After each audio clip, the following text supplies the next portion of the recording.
الحمد للہ رب العالمین والصلاة والسلام علی سید الانبیاء والمرسلین اما بعد فاعوذ باللہ من الشیطان الرجیم بسم اللہ الرحمن الرحیم۔ اللہ پاک کے آخری نبی محمد مدنی مصطفیٰ صلی اللہ تعالی علیہ وآلہ وسلم نے ارشاد فرمایا، شب جمعہ اور بروز جمعہ مجھ پر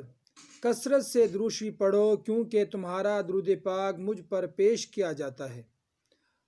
حصول برکت کے لیے ایک مرتبہ درود پاک پڑھنے، اللہم صلی علی سیدنا و مولانا محمد و بارک وسلم وصلو علیہ۔ اے عاشقان غوث اعظم، اللہ پاک کا ہم اہل سنت پر بڑا فضل و کرم ہے کہ اس نے ہمیں اپنے اولیاء کرام رحمہم اللہ کی عزت و تعظیم کرنے اور اس منانے، مزارات مبارکہ پر حاضری دینے اور ان کی سیرت بیان کرنے کی توفیق عطا فرمائی ہے۔ اولیاء کرام اللہ پاک کے پسندیدہ بندے ہوتے ہیں، ان کی ساری زندگی اللہ رسول کی یاد میں گزرتی ہے۔ ہمیں بھی اس طرح شریعت کے مطابق زندگی گزارنی چاہیے۔ اللہ پاک اپنے ان نیک بندوں اولیاء کرام رحمہم اللہ پر اپنی رحمتوں کی برسات فرماتا رہتا ہے۔ اولیاء کرام رحمہم اللہ کی شان و عظمت کے لیے یہ قرآنی آیت ہی کافی ہے۔ اللہ پاک نے اپنے پسندیدہ بندوں کا ذکر کیا۔ ذکر 11ویں پارے کے 12ویں رکوع میں فرمایا۔ سورہ یونس آیت نمبر 62 میں ارشاد ہوتا ہے، الا ان اولیاء اللہ لا خوف علیہم ولا هم یحزنون۔ ترجمہ کنز الایمان۔ سن لو، بے شک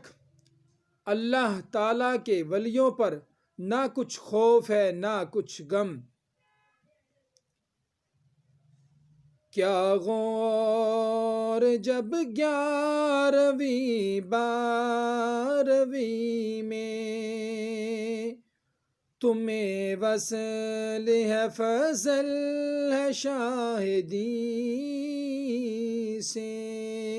مما یہ ہم پہ خلا غوث اعظم، دیا حق نے یہ مرتبہ غوث اعظم۔ صحابی ابن صحابی،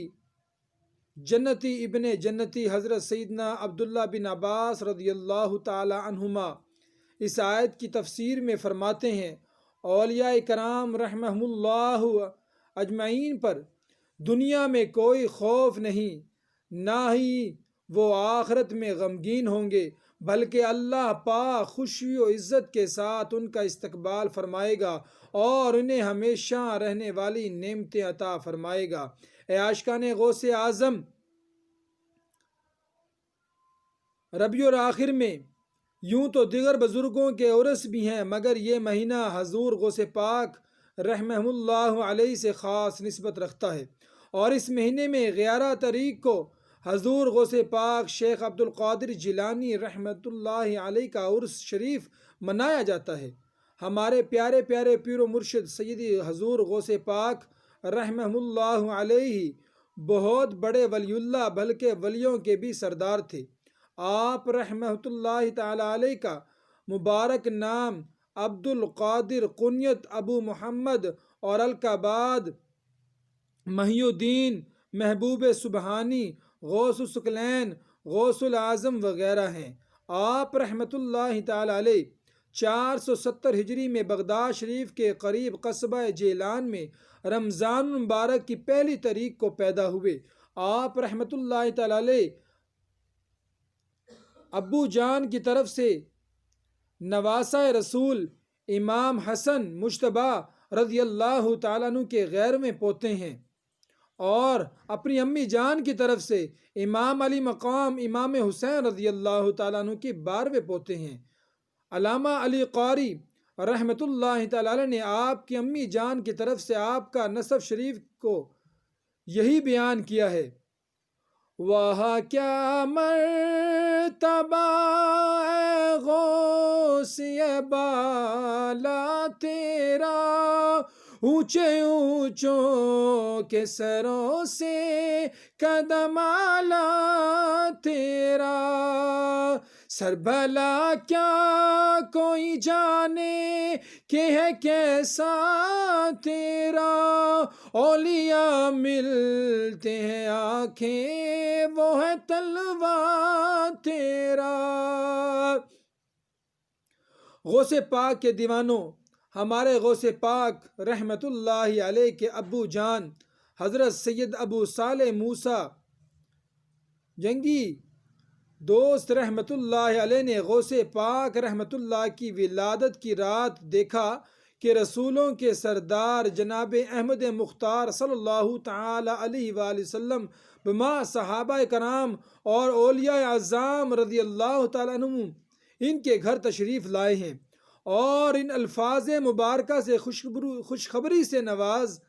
رہے ہیں کہ ابو صالح، اللہ پاک نے تمہیں ایسا بیٹا عطا فرمایا ہے جو ولی ہے، اور وہ میرا اور اللہ پاک کا محبوب یعنی پسندیدہ ہے، اور اس کی اولیاء کرام رحمہ اللہ میں ایسی شان ہوگی جیسے انبیاء مرسلین علیہم السلام میں میری شان ہے۔ نیز دیگر انبیاء کرام علیہم السلام نے یہ خوشخبری دی کہ تمام اولیاء اللہ رحمہ اللہ تمہارے نیک بخت بیٹے کے فرما بردار ہوں گے اور ان کی گردنوں پر اس کا قدم ہوگا۔ جس کی منبر ہوئی گردن اولیاء، اس قدم کی کرامت پہ لاکھوں سلام، غوث اعظم امام التقیٰ واللقاء، جلوہ شان قدرت پہ لاکھوں سلام۔ عظیم تابعی بزرگ حضرت سیدنا حسن بصری رحمت اللہ علیہ نے اپنے زمانہ مبارک سے لے کر حضور غوث پاک رحمہ اللہ علیہ کے زمانہ مبارک تک تفصیل سے خبر دی اور فرمایا کہ جتنے بھی اللہ پاک کے اولیاء کرام گزرے ہیں سب نے شیخ عبد القادر جیلانی رحمت اللہ علیہ کی خبر دی ہے۔ سلسلہ عطاریہ قادریہ کا عظیم بزرگ حضرت سیدنا جنید بغدادی رحمت اللہ علیہ فرماتے ہیں، مجھے عالم غیب سے معلوم ہوا ہے کہ 5ویں صدی کے درمیان میں سید المرسلین صلی اللہ تعالی علیہ وسلم کی اولاد پاک میں سے ایک قطب عالم ہوگا جن کا لقب محی الدین اور نام مبارک پر سید عبد القادر رحمت اللہ علیہ ہے، اور وہ غوث اعظم ہوگا اور ان کی جلان میں پیدائش ہوگی۔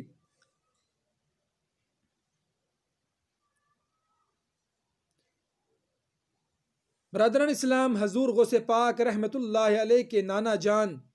حضرت سیدنا عبداللہ سومئی رحمت اللہ علیہ جیلان شریف کے اولیاء کرام رحمہ اللہ میں سے تھے۔ آپ رحمت اللہ تعالی علیہ نہایت پرہیزگار ہونے کے علاوہ صاحب فضل و کمال بھی تھے۔ آپ رحمت اللہ علیہ مستجاب الدعوات تھے، یعنی آپ کی دعائیں قبول ہوتی تھی، اور آپ کسی شخص سے ناراض ہوتے تو اللہ پاک اس شخص سے بدلہ لیتا، اور جس سے آپ خوش ہوتے تو اللہ پاک اس کو انعام و کرام سے نوازتا۔ جسمانی طور پر کمزور ہونے کے باوجود آپ رحمت اللہ تعالی علیہ نوافل کی کثرت کیا کرتے اور ذکر و اذکار میں مصروف رہتے تھے۔ جب آپ اکثر معاملات کے واقع ہونے سے پہلے ان کی خبر دے دیا کرتے تھے، اور جس طرح آپ ان کے ہونے کی اطلاع دیتے تھے اسی طرح ہی واقعات ہوتے تھے۔ حضور غوث پاک رحمت اللہ تعالی علیہ کی پھپھی جان کی کنیت ام محمد اور نام عائشہ بنت عبداللہ تھا۔ آپ رحمت اللہ تعالی علیہ نیک اور با کرامات خاتون تھی۔ لوگ اپنی ضرورتوں کے پورا ہونے اور دعائیں کرانے کے لیے آپ کے پاس حاضر ہوا کرتے تھے۔ حضور غوث پاک رحمت اللہ تعالی علیہ کے ایک بھائی بھی تھے جن کا نام سید ابو احمد عبداللہ تھا۔ یہ حضور غوث پاک رحمت اللہ علیہ سے عمر میں چھوٹے تھے اور علم و تقوی میں سے کافی حصہ ملا تھا، مگر آپ رحمت اللہ تعالی علیہ جوانی میں فوت ہو گئے تھے۔ حضور غوث پاک رحمت اللہ تعالی علیہ کا خاندان نیکوں کا گھرانہ تھا۔ آپ رحمت اللہ علیہ کے نانا جان، دادا جان، ابو جان، امی جان، پھپھی جان، بھائی اور شہزادگان سب متقی پرہیزگار تھے۔ اسی وجہ سے لوگ آپ کے خاندان کو اشرف خاندان کہتے تھے۔ امیر اہل سنت دامت برکاتہم العالیہ خاندان غوث پاک کی شان و عظمت بیان کرتے ہوئے لکھتے ہیں: مکرم شاہ تیرے سارے کے سارے ہے آباد و اجداد یا غوث اعظم۔ حضور غوث پاک حضرت سیدنا شیخ عبد القادر جیلانی رحمت اللہ علیہ کی خدمت میں نیم روز ملک جواب افغانستان کا ایک صوبہ ہے کہ بادشاہ نے لیٹر بھیجا کہ میں ملک کا کچھ علاقہ بطور جاگیر آپ کو دینا چاہتا ہوں تاکہ آپ بھی میری طرح عیش و آرام کی زندگی گزاریں۔ میرے پیارے پیارے پیر و مرشد حضور غوث پاک رحمت اللہ علیہ نے اس کے جواب میں فارسی میں 4 اشعار لکھ کر بھیجے، جن کا ترجمہ کچھ یوں ہے: اگر میرے دل میں ملک کی کچھ بھی ہوس ہو تو بادشاہ کے کالے رنگ کے تاج کی طرح میرا نصیب کالا ہو جائے، اسی لیے کہ جب مجھے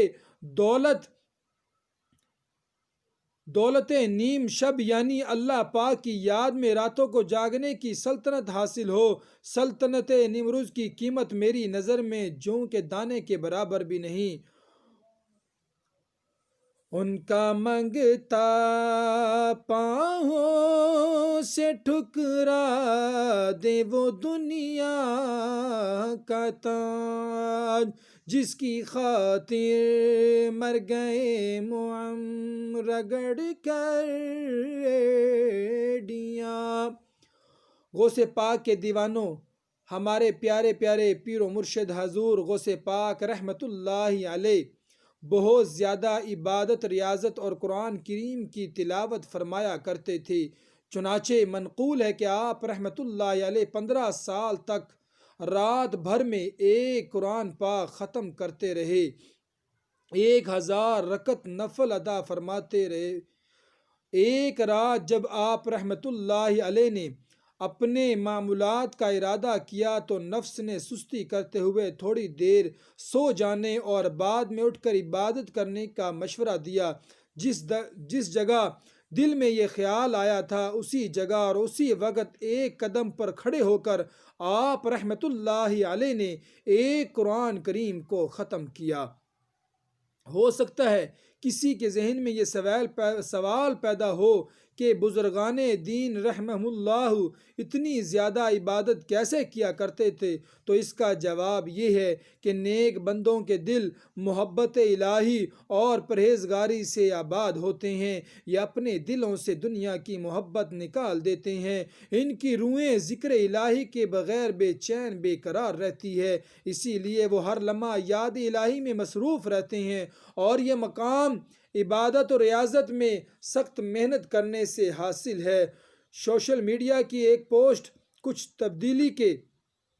ساتھ بیان کرتا ہوں، جس میں کسی نے کچھ یوں چوٹ کی تھی: آج جس طرح لوگ ساری رات سوشل میڈیا پر چیلنج کرنے ویڈیوز دیکھے بغیر گزار دیتے ہیں اور بار بار تھکن کوفت کا اظہار بھی نہیں ہوتا، اب پتہ چلا کہ پہلے کے بزرگ کیسی ساری رات عبادت گزار دیتے تھے کہ ان کا چین قرار پروردگار میں تھا، جس وجہ سے وہ اپنے پروردگار کی یاد میں اس طرح مشغول ہو جاتے کہ ساری